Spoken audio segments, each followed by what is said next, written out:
दोस्तों देश में 2024 का लोकसभा चुनाव सर्वे है और दोस्तों लोग चाह रहे हैं देश में इस बार नया प्रधानमंत्री। लोगों ने दोस्तों पूरा मूड बना लिया है इस बार देश का प्रधानमंत्री चेंज करने का। लेकिन दोस्तों उससे पहले बात करते हैं देश में होने वाले 4 राज्यों के विधानसभा चुनाव की, जहां पर कांग्रेस, भाजपा समेत अन्य बीएसपी समेत तमाम पार्टियां अपना पूरा जोर लगा रही है कि इस बार इन राज्यों में सरकार बन जाए।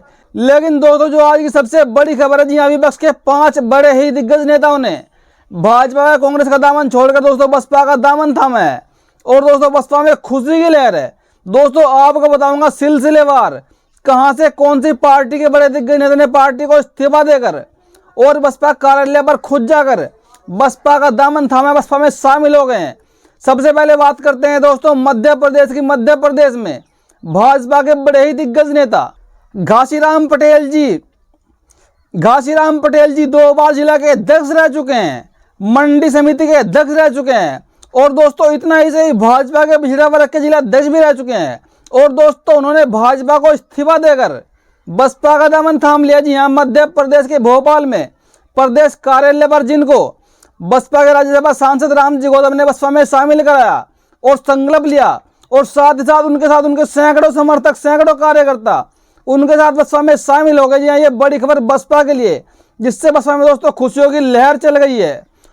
और दोस्तों अगली खबर भी मध्य प्रदेश से है। जी हाँ, मध्य प्रदेश के छतरपुर से कांग्रेस के बड़े ही दिग्गज नेता ढील सिंह मणि उर्फ बब्बू राजा, जी हाँ, जो कि कांग्रेस के बड़े ही दिग्गज नेता है, उन्होंने कांग्रेस को इस्तीफा देकर, जी हाँ, कांग्रेस को इस्तीफा देकर बसपा का दामन थाम लिया है और दोस्तों उनको शामिल कराया है। भोपाल के अंदर रमाकांत पिप्पल जी ने, उन्होंने ढीलमणि सिंह जी को बसपा में शामिल करा लिया है और बसपा में दोस्तों एक तरफा नेताओं के आने का तांता लगा हुआ है। और दोस्तों खबर यह भी आ रही है कि ढील सिंह उर्फ मणि बब्बू की छतरपुर में एक अच्छी खासी पकड़, उनके हाथ में एक अच्छा खासा वोट बैंक है और दोस्तों इस बार वो हमारे चुनाव भी लड़ सकते हैं विधानसभा का। और दोस्तों जो अगली खबर है वो भी मध्य प्रदेश से है। जी हाँ, मध्य प्रदेश के सागर जिले से रणजोत सिंह बुंदेला, जो कि भाजपा के बड़े ही कद्दावर नेता है, उन्होंने खुद भाजपा को इस्तीफा देकर और खुद बसपा के कार्यालय भोपाल में जाकर बसपा का दामन थामा है दोस्तों। और साथियों इनको बसपा में शामिल कराने वाले राज्यसभा सांसद रामजी गौतम ही है। जी हाँ दोस्तों, जिनका जलवा लगातार मध्य प्रदेश, राजस्थान और छत्तीसगढ़, तेलंगाना में देखा जा रहा है। राज्यसभा सांसद रामजी गौतम लगातार इतनी मेहनत कर रहे हैं बसपा के लिए कि विपक्षी नेताओं को तोड़ कर बसपा में शामिल कर रहे हैं, यानी कि बसपा का दोस्तों जनाधार बढ़ा रहे हैं। और साथियों अगली खबर राजस्थान से है। जी हाँ, राजस्थान में भी 2024 के चुनाव से पहले वहां पर विधानसभा का चुनाव है और राजस्थान के जयपुर के चेयरमैन रहे प्रकाश सोनी, जो वर्तमान में भाजपा में थे, लेकिन भाजपा को वो इस्तीफा देकर बसपा में शामिल हो गए हैं दोस्तों। खुद राजस्थान के कार्यालय जयपुर में जाकर उन्होंने बसपा का दामन थामा और दोस्तों उनको शामिल कराया।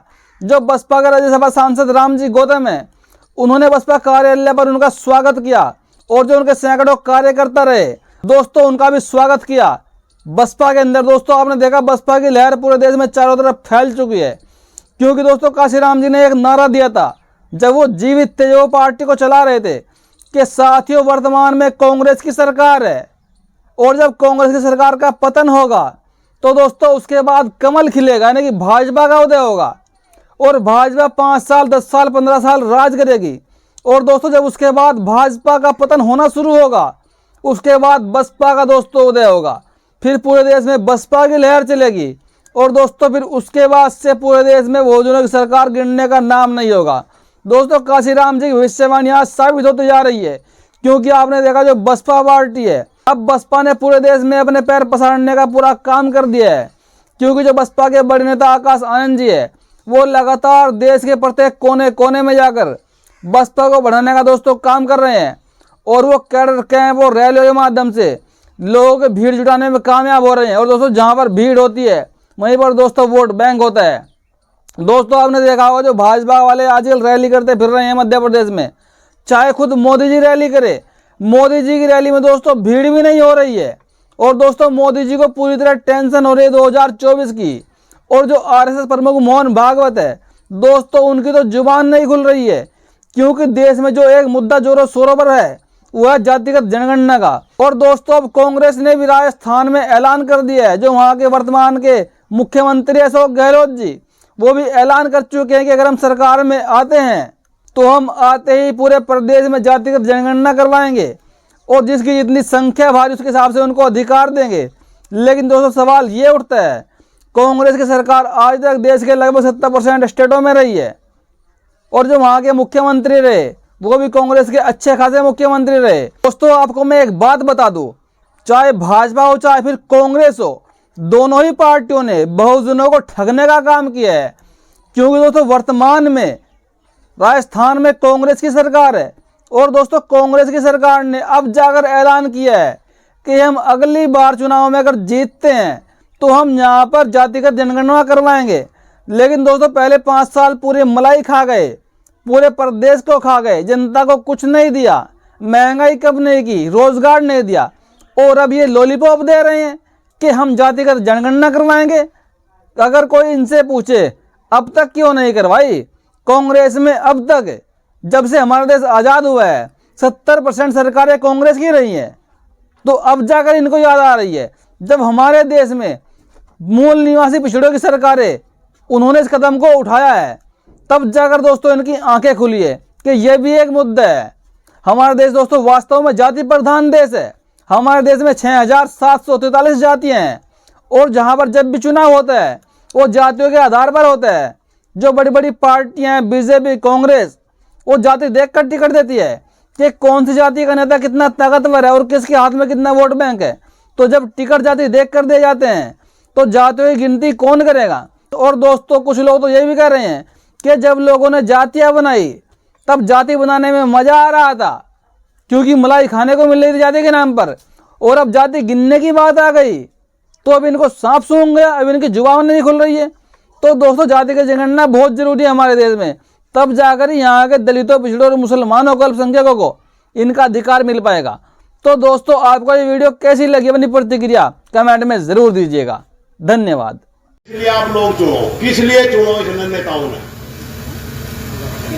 आप लोग बड़े मेहनत करके, बड़े संघर्ष से आप लोग पैसे भी खर्चा है, भाग दौड़ भी करा है, उसके बाद नेता ने बनावा। नेता ने किस लिए बनावा? आप ये चौधर का तकवा नहीं होता, ये कोई पद नहीं होता। पहले एक कहावत एक रहती, भाई अपने से बीच में से कोई ऐसा नुमाइंदा चुनो जो आप लोगों की दुख तकलीफ न समझ सकता हो, बशर्ते न आप लोगों की सेवा करने का शौक हो, वो आप लोगों का अपना काम छोड़कर आप लोगों के काम आ सकता हो। ऐसे नया जिम्मेवारी दो, चौधर का पद नहीं है यूं। और इसने समाज सेवी कहे थे, आज इसका नाम नेता रख दिया लोगों ने। नेता भाई 950 गाड़ी देनी पड़े, फिर नेता कह दो, सारा गुस्सा निकल जा। कहे कि नहीं कहे जी? साथियों हम भी आप लोगों की सेवा में आप लोगों ने आशीर्वाद दिया था। मेरे धन्यों का घर वापसी हुई, मैं सारी परिस्थितियां बता दूं आप लोगों ने। मैं घर में से कभी नहीं गया था, पर मेरे बाप लोगों का कर्जा था। जिस तरह मैं आप लोगों की सेवा करता जा रहा था, मैं हुड्डा साहब ने मेरी बहुत मेरी मदद करी, बहुत आप लोगों की जितनी मुझे डिमांड ना दी आप लोगों की उन्हें सब स्वीकार करी, क्यों सरकार उनकी थी। उसके साथ साथ दोबारा फिर सरकार उनकी बन गई, मेरा तालमेल बढ़िया बैठ रहा था। मैं ये सोच रहा था भाई और आपकी सेवा कर दो, मैं और आपके काम आ जाऊं। जिस काम के लिए आप लोगों ने बनाया था भाई वो जो सा कर्जा रह रहा था, मैं और आप लोगों का तार दूं। इसलिए मुझे पार्टी नहीं छोड़ती थी, मैं हुड्डा साहब की वजह से, आप लोगों की वजह से कह रहा। आज हमारे प्रभारी जी कह रहे हैं कि हमने बड़ी खुशी हुई, इस समाज ने भी बड़ी खुशी हुई। भाई मैं तो आदमी और थारा भाई हूं, जब कटड़ा भी पाएगा किसी का खोया उसकी भी खुशी हो, उसकी भी खुशी होगी, मारा वापस आएगा।